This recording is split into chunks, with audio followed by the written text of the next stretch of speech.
Have you ever wondered why you and a friend can witness the exact same event, yet walk away with two completely different stories? Why you might connect instantly with one person's way of thinking, while another's logic feels like a foreign language? We often assume that reality is a fixed, objective thing that we all perceive in the same way. But what if it isn't? What if each of us is born with a unique psychological compass, a default operating system that filters, sorts, and interprets the world in a fundamentally different way? The great Swiss psychiatrist Carl Jung dedicated his life to mapping this inner world. He proposed that much of our personality, our strengths, our weaknesses, and our misunderstandings with others stems from four fundamental ways our consciousness is wired. He called these the four functions of consciousness, two ways of perceiving the world and two ways of making decisions about it. These functions are thinking, feeling, sensation, and intuition. This isn't just a personality quiz. This is a deep dive into the very architecture of your mind. Understanding these four functions is like being handed a secret codebook to your own psyche and to the psyche of those around you. It explains why you are drawn to certain careers, why you clash with certain people, and why you sometimes feel like a stranger, even to yourself. This journey is about discovering your own innate psychological language. Are you a thinker who navigates the world through logic and principle?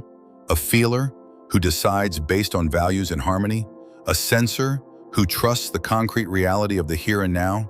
Or an intuitive who sees the world as a web of patterns and possibilities? Knowing the answer is the first step toward true self-awareness.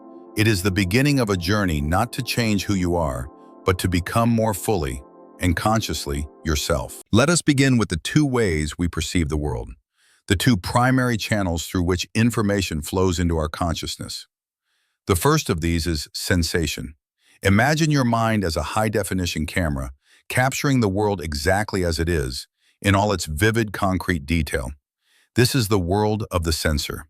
Sensation is the function that tells you that something is. It is grounded in the physical reality of the here and now.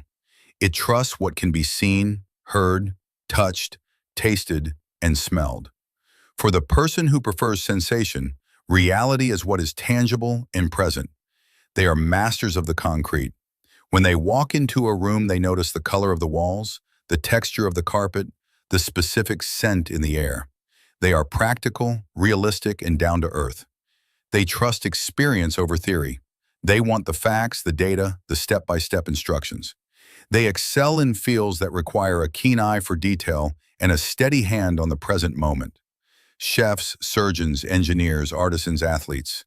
They build, they fix, they do. Their strength is their profound connection to the physical world. They see what is actually there, not what could be or what should be. They are the anchors of humanity, reminding us of the solid ground beneath our feet. However, this intense focus on the present and the factual can have a shadow side.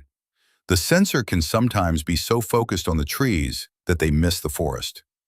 They may be skeptical of new ideas that lack immediate, practical application.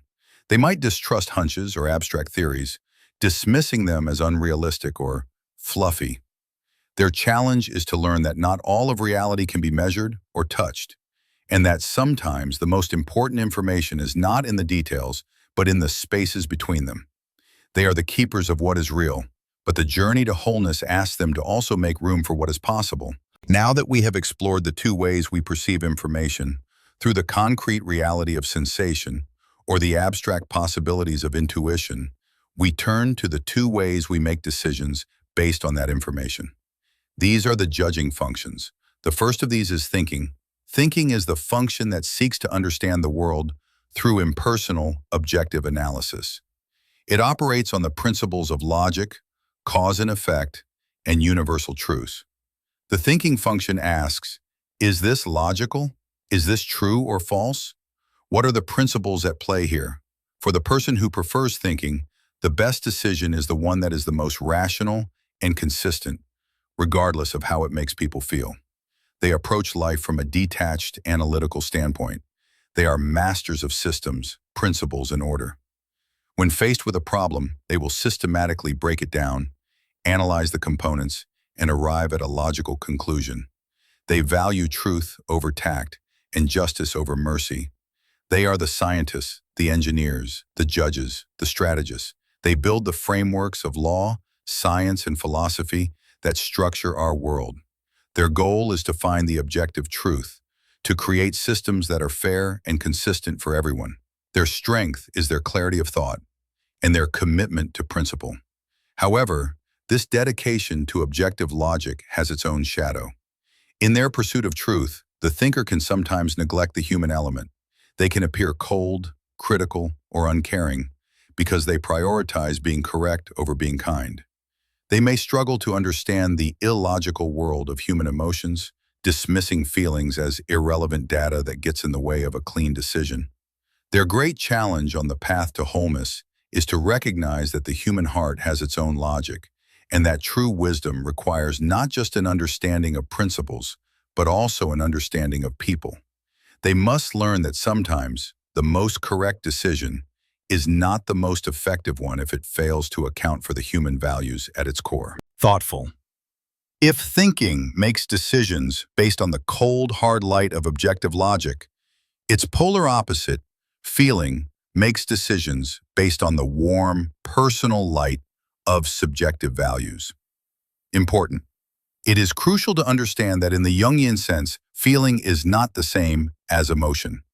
While feelers are certainly in touch with their emotions, the feeling function itself is a rational process, just like thinking.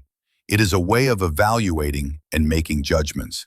But instead of asking, is this true or false, the feeling function asks, inquiring, is this good or bad? What is this worth to me or to us? How will this decision impact the harmony of the situation? Affirming. For the person who prefers feeling, the best decision is the one that aligns with their personal values and promotes connection and well-being for the people involved. They are masters of empathy and relationship.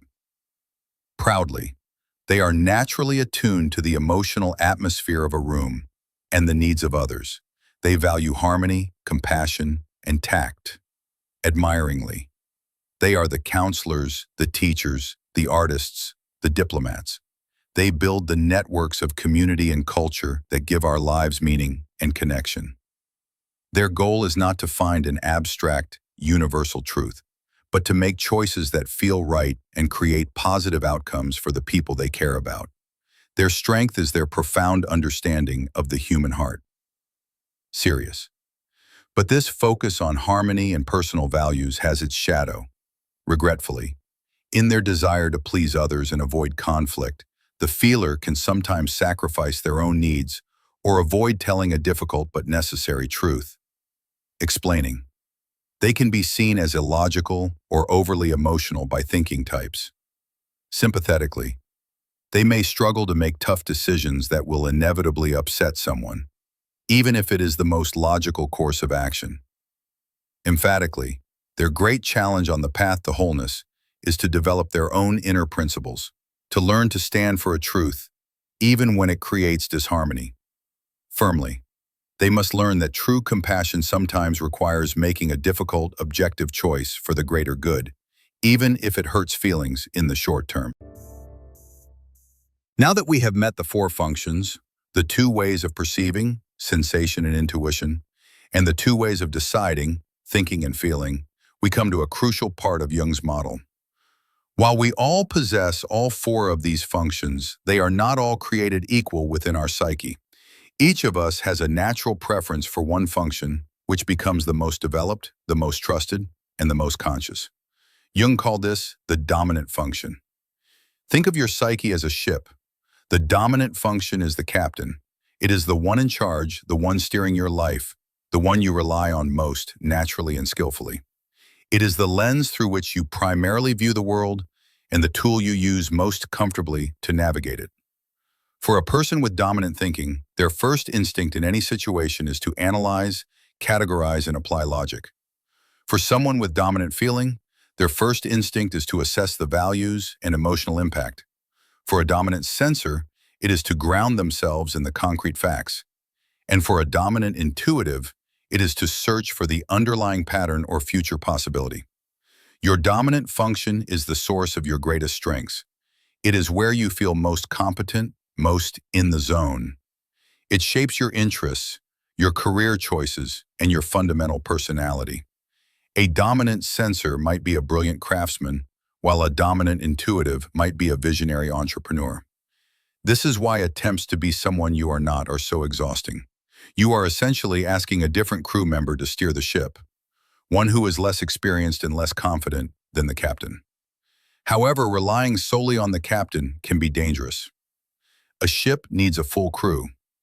If the captain never listens to the navigator or the engineer, the ship can easily run aground or drift off course.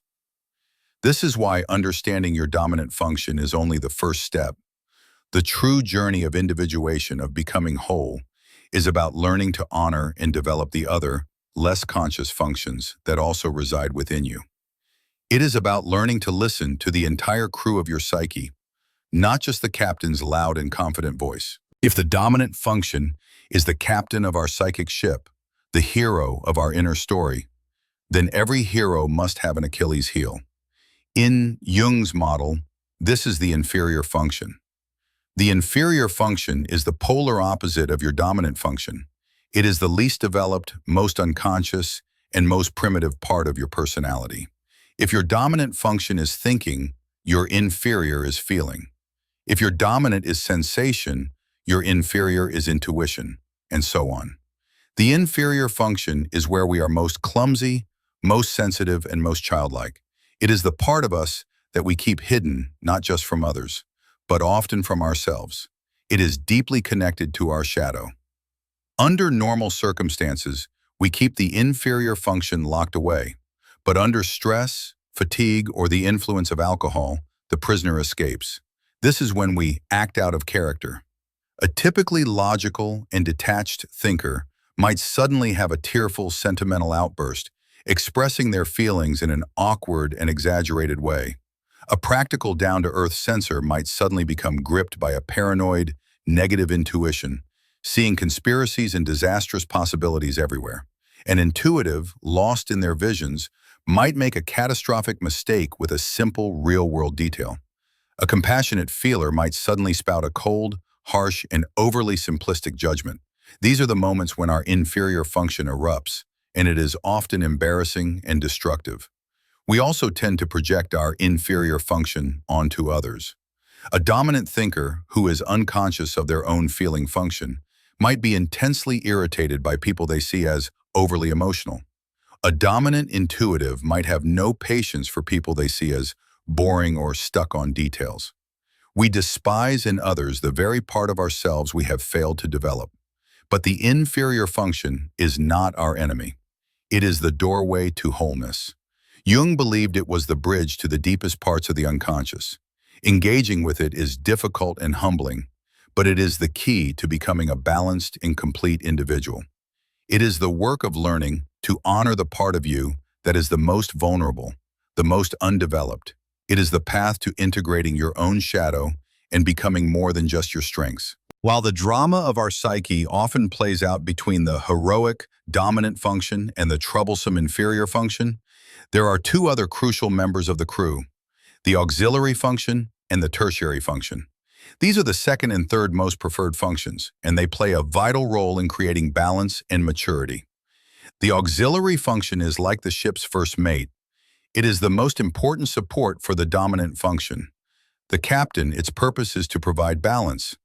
If your dominant function is an introverted one, your auxiliary will be extroverted, helping you engage with the outer world. If your dominant function is a perceiving one, sensation or intuition, your auxiliary will be a judging one, thinking or feeling, helping you make decisions about the information you gather. For example, an introverted thinker, whose dominant function is focused inward on logical systems, might have extroverted intuition as their auxiliary. This allows them to gather new, creative ideas from the outer world to feed into their inner, analytical engine.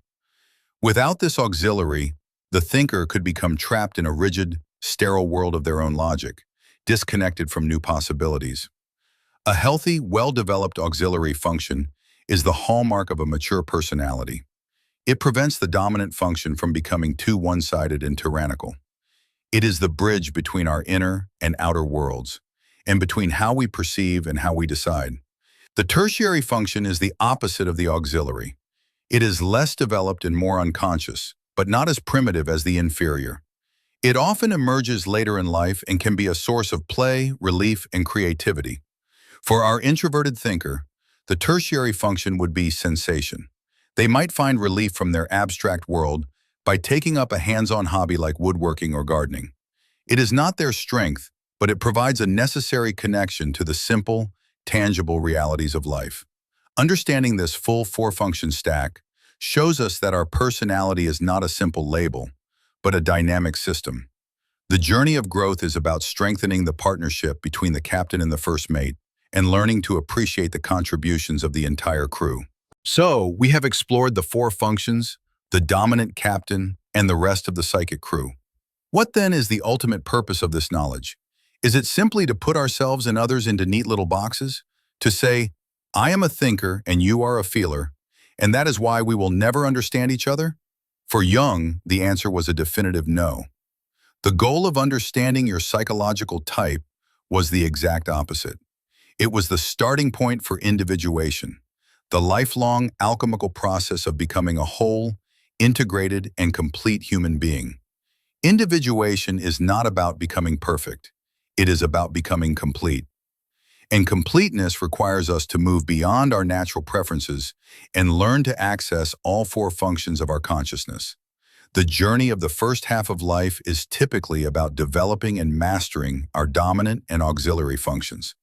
This is how we build a strong ego, find a career, and establish our place in the world. But the journey of the second half of life, Jung believed, is about turning inward and confronting the parts of ourselves we have neglected, the tertiary, and most importantly, the inferior function. This is the difficult but essential work of wholeness. It means the dominant thinker must learn the wisdom of the heart. They must learn to value relationship and harmony, not just logic and truth. It means the dominant intuitive must learn the discipline of the real world. They must learn to pay attention to the details and ground their visions in practical action. It means the dominant sensor must learn to trust the unseen. They must open themselves to patterns, possibilities, and the world of the abstract. And it means the dominant feeler must learn to stand for an impersonal principle, even when it creates conflict.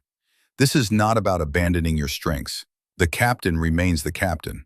It is about developing the rest of the crew so the ship can navigate any waters. It is about becoming psychologically flexible, able to use the right tool for the right job. It is the journey from being a one-dimensional character to a complex, multifaceted, and truly wise individual. In the end, what Carl Jung has given us with his theory of the four functions is not a system for labeling, but a language for understanding. Thinking, feeling, sensation, and intuition are not just personality traits. They are four distinct, valid, and essential ways of experiencing reality. None is superior to another. Each has its own wisdom, its own strengths, and its own blind spots. The thinker sees the world as a logical system. The feeler sees it as a web of relationships. The sensor sees it as a collection of concrete facts. The intuitive sees it as a pattern of possibilities. Who is right? They all are. They are simply describing the same mountain from four different sides. So much of the conflict and misunderstanding in our lives, in our families, our workplaces, and our world, stems from our inability to recognize this simple truth. We assume that everyone sees the world through our preferred lens, and when they don't, we judge them as illogical, irrational, impractical, or naive. The great gift of this knowledge is the cultivation of psychological empathy. It is the ability to step outside of our own preferred function and try to see the world through the eyes of another, to appreciate the thinker's need for clarity, the feeler's need for harmony, the sensor's need for facts, and the intuitive's need for vision. When you understand your own psychological type, you gain self-acceptance. You can honor your natural strengths and consciously work on your undeveloped areas. But when you understand the types of others, you gain wisdom, compassion, and the key to genuine connection. You stop trying to change people and start trying to understand them. You realize that the diversity of our minds is not a problem to be solved, but a richness to be celebrated. The journey inward, as Jung taught, always leads to a better journey outward.